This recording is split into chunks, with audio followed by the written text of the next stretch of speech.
Everyone, welcome back to our YouTube channel किताबों की पाठशाला। आज हम देखने वाले हैं क्लास 12th की प्रश्न बैंक को। क्लास 12th विषय राजनीतिक शास्त्र यानी कि पॉलिटिकल साइंस की हम आज क्वेश्चन बैंक का सॉल्यूशन देखने वाले हैं। ये जो क्वेश्चन बैंक है ये 2021 और से 2022 के जो बच्चे हैं उनके लिए इम्पोर्टेंट है। ये न्यू क्वेश्चन बैंक है जो विमर्श पोर्टल पर जारी की गई है। अगर आपने अभी तक उसको डाउनलोड नहीं किया है तो डाउनलोड कैसे करना है इसकी सारी प्रोसेस मैंने वीडियो में बताई हुई है और उस वीडियो को अपने चैनल पर अपलोड कर दिया है। उसकी लिंक मैं आपको डिस्क्रिप्शन बॉक्स में दे दूंगी।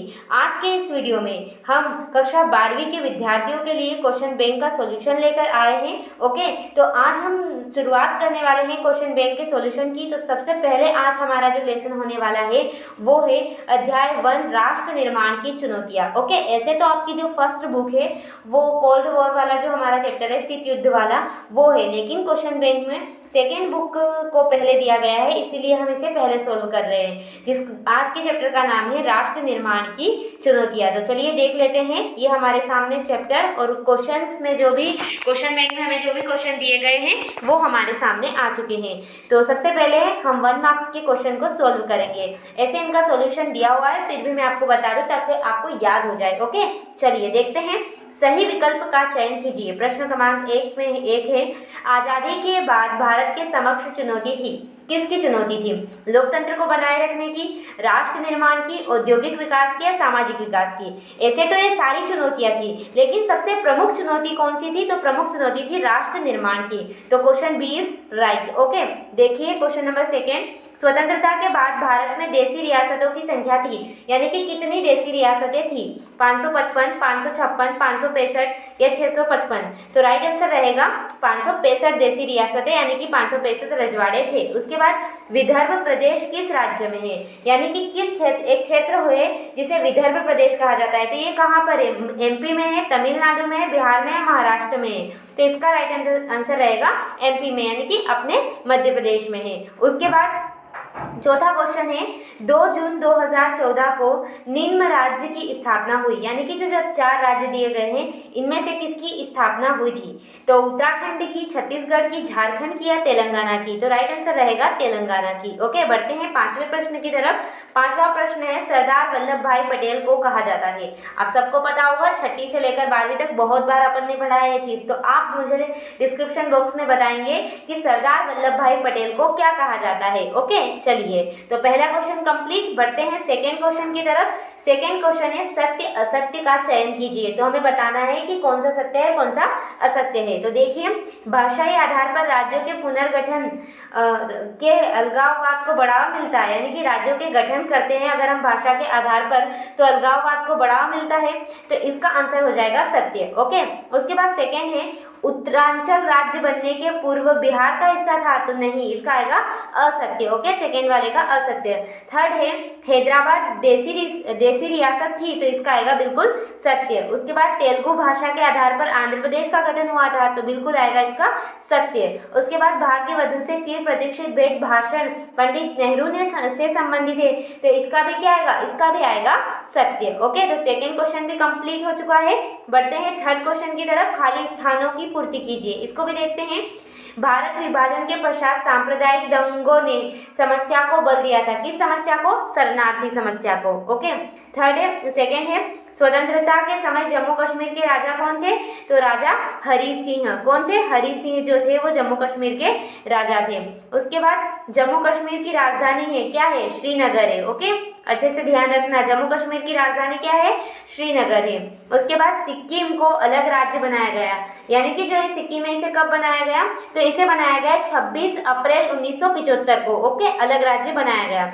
उसके बाद 5वां क्वेश्चन है, रजवाड़ों को भारतीय संघ में विलय को सहमति पत्र कहा जाता है। क्या सहमति किस नाम से जाना जाता है? तो इसे कहते हैं इंस्ट्रूमेंट ऑफ एक्सेशन। क्या कहते हैं? इंस्ट्रूमेंट ऑफ एक्सेशन, है ना। चलिए अब बढ़ते हैं प्रश्न क्रमांक 4। एक वाक्य में उत्तर दीजिए। इनको देखते हैं। हैदराबाद का भारत में विलय हुआ था। कब हुआ था? तो 1948 में हैदराबाद का भारत में विलय हुआ था। ओके, चलिए आगे बढ़ते हैं। सेकेंड है, सीमांत गांधी के नाम से प्रसिद्ध है। कौन है? तो सीमांत गांधी के नाम से खान अब्दुल गफ्फार प्रसिद्ध है। ओके, चलिए आगे तीसरा क्वेश्चन। वर्तमान में भारत में कितने राज्य व केंद्र शासित प्रदेश है? तो 29 राज्य व 8 केंद्र शासित प्रदेश है। ओके, अब उसके बाद जूनागढ़ थी, तो जूनागढ़ क्या थी? एक रियासत थी। जूनागढ़ एक रियासत थी, ये आंसर होगा। ओके, अब राज्य पुनर्गठन आयोग कब बना? ओके, तो अगर आप सॉल्यूशन में देखेंगे तो आपको 1956 दिया गया है। ओके, और अगर आप एनसीईआरटी में देखेंगे तो वहां पर आपको 1953 दिया गया है। तो अब क्या करना है, एक काम कर लीजिए, आप 1956 को ही राइट कर देना। ओके, चलिए ठीक है, अब बढ़ते हैं क्वेश्चन आंसर की तरफ। उससे पहले सही जोड़ी को देख लेते हैं, यहाँ पर दी गई है इसलिए। देखो, हैदराबाद का निजाम है, तो हैदराबाद का निजाम किसे कहा जाता था? उस्मान अली खान को। ओके, तो पहले का क्या हो जाएगा? बी। उसके बाद सेकेंड है दर आयोग, तो दर आयोग क्या है, इसकी स्थापना कब हुई थी? तो 1948 में। ओके, उसके बाद जूनागढ़ रियासत के दीवान कौन थे? तो जूनागढ़ रियासत के दीवान थे शहनबाज मोहो। ओके, तो ये हो जाएगा तीसरे का। ओके, क्या बताया? ये पहले का, ये दूसरे का और ये तीसरे का। उसके बाद सार्वभौमिक वयस्क मताधिकार सबसे पहले अपनाया गया था, तो सी, मणिपुर में। ओके, तो ये चौथा। उसके बाद द्विराष्ट्र सिद्धांत, तो यहाँ पर है भारत और पाकिस्तान, तो ये हो जाएगा। अंडरस्टैंड? ओके, तो यहाँ पर ये पांचवा। तो इस तरीके से आपकी पूरी सही जोड़ी कंप्लीट होती है। चलिए अब बढ़ते हैं लघुत्तरीय प्रश्नों की तरफ। इनका सॉल्यूशन नहीं दिया गया है। ओके, तो इनको बिल्कुल ध्यान से सुनना और समझना। देखिए, लघुत्तरीय प्रश्नों के उत्तर दीजिए। सबसे पहला प्रश्न है, भारत विभाजन के कोई दो कारण लिखिए, यानी कि भारत विभाजन के दो कारण कौन से हैं? तो चलिए इसके आंसर को देखते हैं।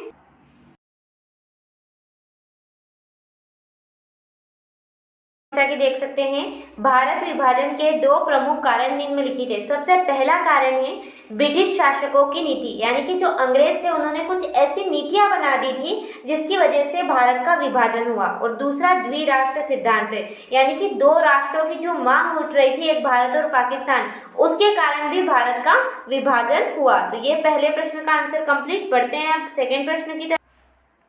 तो फ्रेंड, हमारा सेकेंड क्वेश्चन है शरणार्थी समस्या क्या है? तो चलिए इसको समझते हैं कि शरणार्थी समस्या किसे कहते हैं। ओके, सो फ्रेंड, आप देख सकते हैं शरणार्थी समस्या क्या है। देखो, सन 1947 में बड़े पैमाने पर एक जगह की आबादी दूसरी जगह जाने को मजबूर हुई थी। आपको पता है, भारत और पाकिस्तान का जब विभाजन हुआ था तो लोग जो थे, ओके, वो भारत से पाकिस्तान और पाकिस्तान से भारत आ रहे थे। आबादी का यह स्थानांतरण आकस्मिक, अनियोजित और त्रासदी से भरा था, यानी कि किसी को पता नहीं था कि देश जब आज़ाद होगा तो कुछ ऐसी घटनाएं घटने वाली है। तो इससे क्या हुआ, इस क्रम में लोगों को बड़ी बड़ी विपत्तियों का सामना करना पड़ा। अक्सर अस्थायी तौर पर उन्हें शरणार्थी शिविरों में पनाह लेनी पड़ी, यानी कि एक दूसरे के देश में ही उन्हें क्या बनना पड़ा? शरणार्थी बनना पड़ा। और इसी को क्या कहा गया? शरणार्थी समस्या कहा गया। तो आप जल्दी से इसका स्क्रीनशॉट ले लीजिए। और उसके बाद अगला क्वेश्चन ये होने वाला है कि विलय पत्र क्या है? तो उसका आंसर भी मैं आपको साथ में ही बता देती हूँ कि विलय पत्र क्या है। तो उसका आंसर रहेगा, सरदार पटेल ने रजवाड़ों के शासकों को भारतीय संघ में विलय करने के लिए उनसे एक पत्र पर हस्ताक्षर करवाए, जिसे विलय पत्र कहा जाता है। इसे इंस्ट्रूमेंट ऑफ एक्सेशन के नाम से जाना जाता है। आप सबको पता है, सरदार पटेल ने जितने भी रजवाड़े थे उनके राजाओं को मिलवाने की पूरी सूझबूझ से कोशिश की थी, और उन्हीं की वजह से आज पूरा भारत एक है। तो उन्होंने एक पत्र पर हस्ताक्षर करवाए थे, उसी पत्र को विलय पत्र, यानी कि विलय होना किसमें? इंडिया में उन रजवाड़ों का, ओके, कहा गया, जिसे इंस्ट्रूमेंट ऑफ एक्सेशन के नाम से भी जाना जाता है। चलिए अब बढ़ते हैं आगे के प्रश्नों की तरफ। सो फ्रेंड, हमारा अगला क्वेश्चन है, दर आयोग की कोई दो अनुशंसाएं लिखिए। ओके, तो इसको मैं बताती हूँ अभी इसका आंसर। आपको अभी मैंने ये दोनों एक साथ बता दिए थे, आप कंफ्यूज बिल्कुल मत होना। शरणार्थी समस्या क्या है, इसका आंसर भी मैंने आपको बता दिया, और विलय पत्र क्या है। अब बढ़ रहे हैं चौथे प्रश्न की तरफ। दर आयोग की दो अनुशंसाएं लिखिए और भारत के केंद्र शासित राज्यों के नाम लिखिए। तो इन दोनों को हम साथ में देखने वाले हैं। तो चलिए देखते हैं। तो देखिए, दर आयोग की दो प्रमुख अनुशंसाएं ओके, आप यहाँ पे स्क्रीन पर देख सकते हैं दर आयोग की दो प्रमुख अनुशंसा। सबसे पहले भाषाई आधार पर राज्यों का पुनर्गठन अनुचित, यानी कि दर आयोग ने क्या कहा कि भाषा के आधार पर अगर हम पुनर्गठन करते हैं राज्यों का तो वो सही नहीं है। और क्या कहा, प्रशासनिक सुविधा पुनर्गठन का सर्वोच्च कारक है, और कहा कि पुनर्गठन करना है तो प्रशासनिक सुविधा के लिहाज से कीजिए।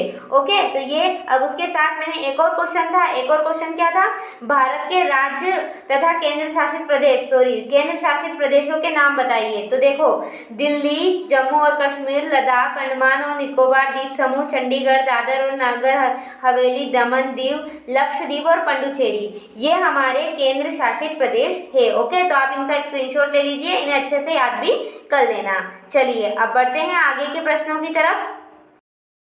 तो फ्रेंड, अब हम आ चुके हैं दीर्घ उत्तरीय प्रश्नों में। ये 4 अंकीय प्रश्न हैं, यानी कि इनके जो आंसर है हमें थोड़े लॉन्ग देने हैं। ओके, तो चलिए इन क्वेश्चंस को भी देखते हैं। फर्स्ट क्वेश्चन है, सरदार वल्लभ भाई पटेल को भारत का बिस्मार्क क्यों कहा जाता है? काफ़ी महत्वपूर्ण प्रश्न है, क्योंकि आपको पता ही है सरदार वल्लभ भाई पटेल की जो मूर्ति बनाई गई है इंडिया में, वो सबसे ऊंची मूर्ति है। ओके, सबसे लंबी और ऊंची मूर्ति है विश्व की। ओके, तो इसलिए काफ़ी महत्वपूर्ण प्रश्न हो जाता है। तो चलिए इस आंसर को देख लेते हैं, इस क्वेश्चन के आंसर को। सो फ्रेंड, आप जैसा कि स्क्रीन पर देख सकते हैं, इसका आंसर आपको दिखाई दे रहा है। सरदार पटेल ने अथक परिश्रम और समझदारी के साथ भारत के एकीकरण को भौगोलिक, आर्थिक व राजनीतिक दृष्टिकोण से पूर्ण किया। आपको पता है जब हमारा देश आज़ाद हुआ था ना, तो देशी रियासतों की संख्या कितनी थी? 565, और सारी की सारी रियासतें टुकड़ों में बटी हुई थी। इसकी वजह से इंडिया बहुत सारे टुकड़ों में बट जाता, लेकिन सरदार पटेल ने बहुत मेहनत करके उन सबका क्या किया? एकीकरण किया, यानी कि एक अखंड भारत की रचना की। आज़ादी के समय रजवाड़ों के शासकों के रवैये से यह बात स्पष्ट हो चुकी थी कि आज़ादी के बाद हिंदुस्तान कई छोटे छोटे देशों की शक्ल में बढ़ जाना है, क्योंकि इतने ज़्यादा हमारे यहाँ रियासतें थी। आज़ादी के बाद हिंदुस्तान कई छोटे छोटे देशों की शक्ल में बढ़ जाने वाला था। बटा नहीं, क्योंकि सरदार पटेल ने अपनी सूझबूझ से काम लिया। परंतु सरदार पटेल की सूझबूझ से पटेल जी ने रजवाड़ों के शासकों को मनाने, समझाने और अधिकतर रजवाड़ों को उन्होंने भारतीय संघ में शामिल होने के लिए राजी कर लिया, और अतः उन्हें भारत का बिस्मार्क की उपमा दी गई, क्योंकि उन्होंने काम ही ऐसा किया है इंडिया के लिए, भारत के लिए, इसीलिए उन्हें भारत का बिस्मार्क, स्टैच्यू ऑफ यूनिटी कहा जाता है। ओके, सो आई होप आपको ये क्वेश्चन का आंसर समझ में आ गया होगा। आप इसका स्क्रीनशॉट ले लीजिए, कुछ इसी तरीके से आपको इसका आंसर लिखना है। चलिए बढ़ते हैं अगले प्रश्न की तरफ।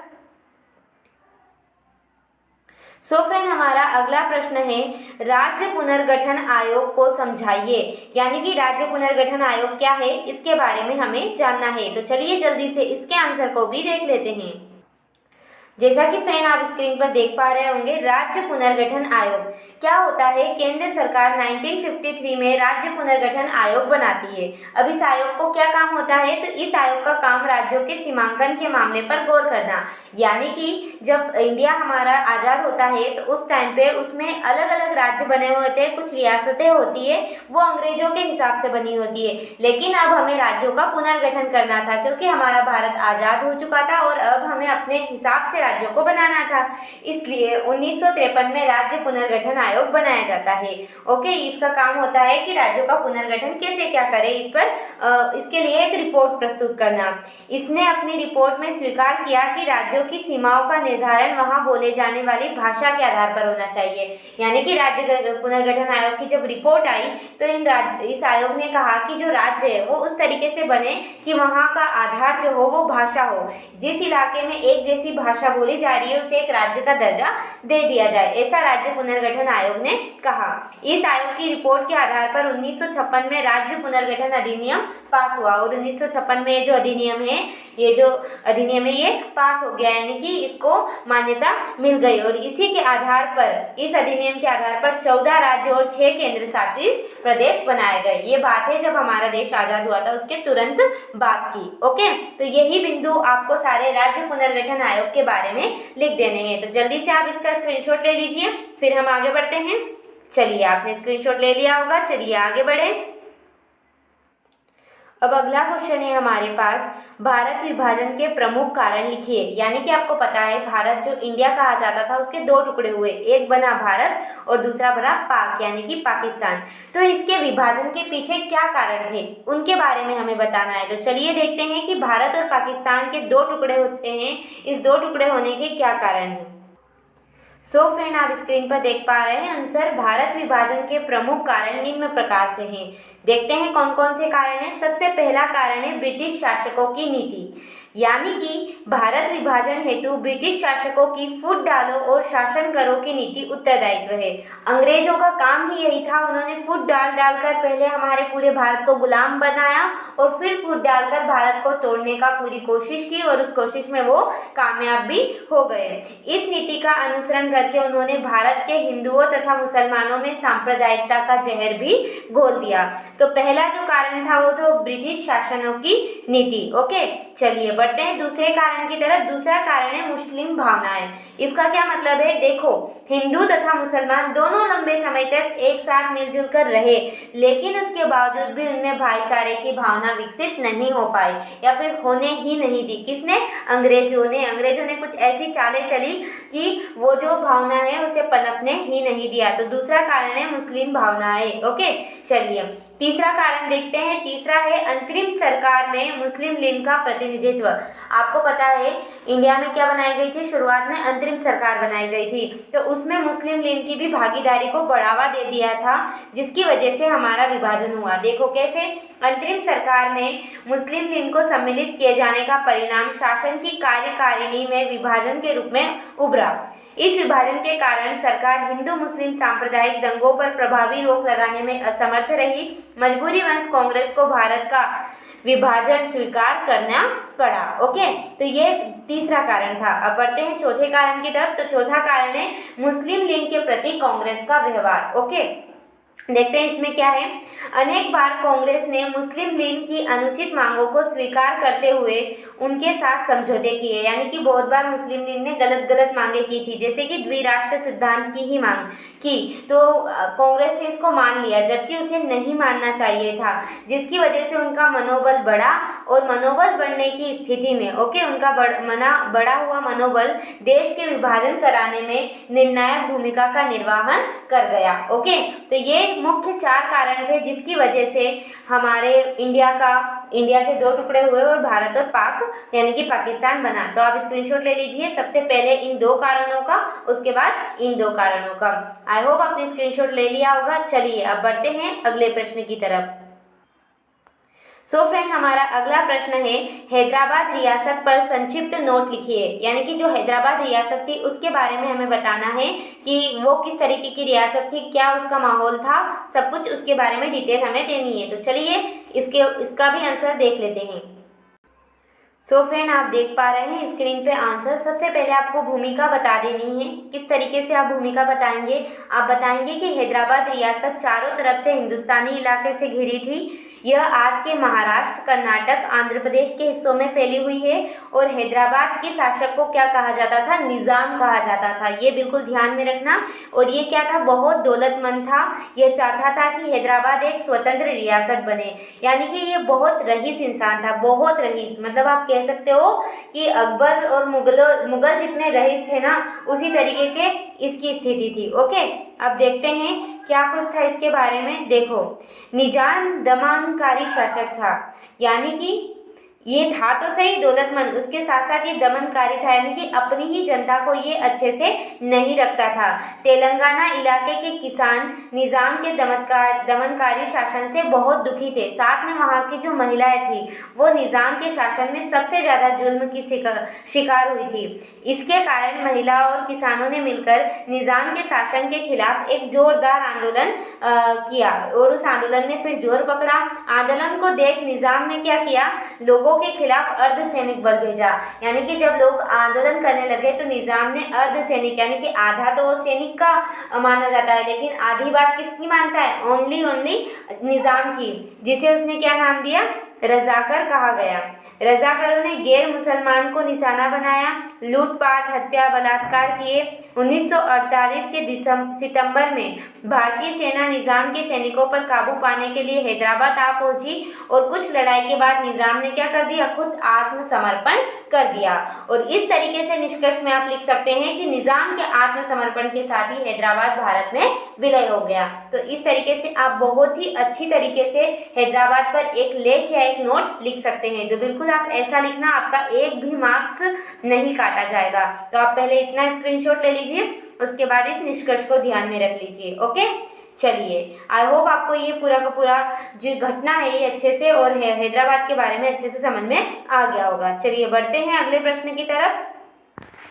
तो हमारा अगला प्रश्न है, राष्ट्र निर्माण की प्रमुख चुनौतियों की व्याख्या कीजिए। ये हमारा सबसे लास्ट वाला है। इसके बाद हमारा जो ये चैप्टर 1 है, राष्ट्र निर्माण की चुनौतियाँ, ये खत्म हो जाएगा। तो इसका आंसर देख लेते हैं फटाफट कि राष्ट्र निर्माण के समय हमें किन किन चुनौतियों का सामना करना पड़ा था। तो स्क्रीन पर आपको आंसर शो हो रहा है। मुख्य तौर पर भारत के समक्ष 3 तरह की चुनौतियां थी। ओके, चलिए एक एक कर सारी चुनौतियों को समझेंगे। सबसे पहली जो चुनौती थी वो थी भारत को एकता के सूत्र में बांधना। आप सबको पता है आज़ादी के बाद भारत की स्थिति बिखरने की थी। तो उस टाइम पर सबसे पहली जो चुनौती थी और तात्कालिक चुनौती यही थी कि एकता के सूत्र में बंधे एक ऐसे भारत की गणना करना, एक ऐसे भारत को गढ़ना जिससे क्या हो, भारतीय समाज की सारी विविधताओं के लिए जगह रहो। क्योंकि बहुत डिफरेंट कल्चर के लोग हमारे यहाँ थे, इसलिए सारे के सारे लोगों को अच्छे से जीवन जीना मिले, इसलिए इसे हमें एकता के सूत्र में बांधना था। तो ये हमारे लिए पहली चुनौती थी। उसके बाद दूसरी चुनौती है लोकतंत्र कायम करना, यानी कि देश को सुचारू रूप से चलाने के लिए एक सरकार स्थापित करना, वो भी किसके जरिए, लोकतंत्र के जरिए। तो दूसरी चुनौती थी लोकतंत्र को कायम करने की, अर्थात इतने बड़े देश को चलाने के लिए लोकतंत्र को स्थापित करना था। उसके बाद है तीसरी चुनौती। तीसरी थी ऐसा विकास जिससे सबका भला हो, यानी कि तीसरी चुनौती यही थी कि ऐसे विकास जिससे समूचे समाज का भला हो, न कि कुछ एक तबकों का, अल्पसंख्यक समुदायों को विशेष सुरक्षा देना, यानी कि ऐसा विकास करना देश में जिससे हर लोगों का विकास हो। ऐसा नहीं कि सिर्फ अमीर और अमीर होते जा रहे हैं और गरीब, ऐसा नहीं होना चाहिए था। सबको एक साथ मिलकर आगे बढ़ाने का हमारा संकल्प था। तो इस तरीके से हमारे सामने 3 मुख्य चुनौतियां थी। तो आप इनका स्क्रीनशॉट ले लीजिए। इसी तरीके से आपको इसका आंसर लिखना है। ओके, चलिए अब बढ़ते हैं अपनी क्वेश्चन बैंक की तरफ। सो फ्रेंड, इस तरीके से अपनी जो ये क्वेश्चन बैंक है, यानी कि अपना चैप्टर 1 राष्ट्र निर्माण की चुनौती, ये पूरी तरीके से कंप्लीट हो चुका है। तो आई होप आपको आज का ये वीडियो अच्छा लगा होगा। अगर वीडियो अच्छा लगा हो तो प्लीज़ वीडियो को लाइक कीजिए, शेयर कीजिए, सब्सक्राइब दिस चैनल, और हाँ, अपने फ्रेंड के साथ ज़्यादा से ज़्यादा शेयर कीजिए, क्योंकि ये क्वेश्चन बैंक बहुत इंपॉर्टेंट है, तो ताकि उनको भी सॉल्यूशन मिल सके। धन्यवाद।